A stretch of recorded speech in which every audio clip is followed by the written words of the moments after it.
期关语。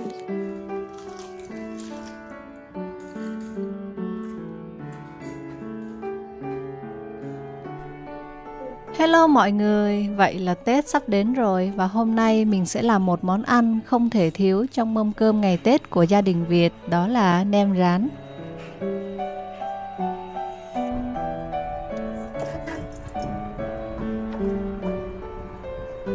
Chắc bỏ chút thôi ha.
Rồi thêm nữa nha.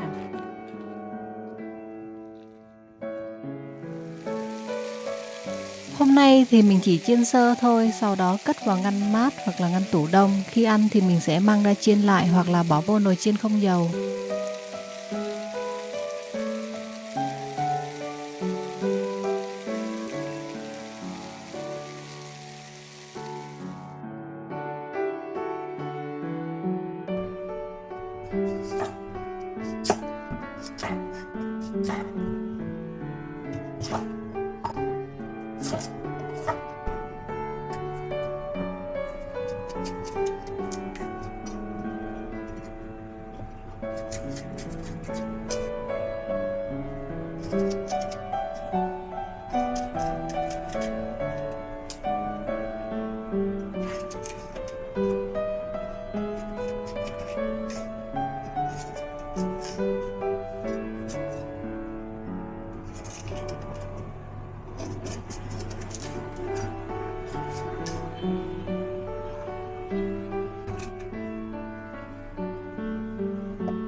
Đun sôi nước mắm và để nguội, sau đó mình mới bỏ tỏi ớt xay nhuyễn vô nha. Su hào và cà rốt sau khi đã ngâm được 15 phút thì mình vắt bỏ hết nước. Lúc này mình không cần rửa lại đâu. Như vậy là mình đã có một chén nước chấm nem rán ngon rồi nè. Giờ thì mình làm thêm một chút dưa ngóp để ăn cùng nem rán cho đỡ ngán nha.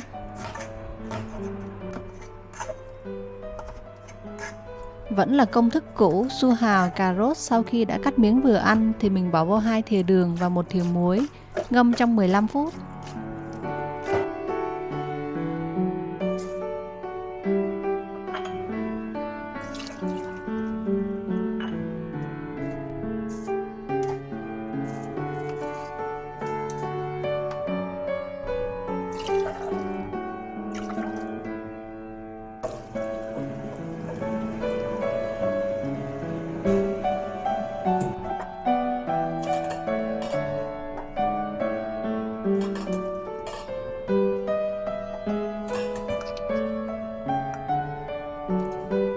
giấm đường mình cũng phải đun thật sôi và để thật nguội thì mới ngâm riêng ngót được nha.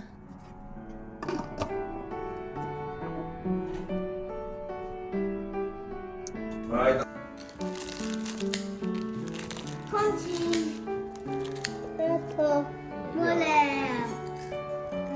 Ngồi xuống đi, ngồi xuống ăn thử coi món vợ làm đi.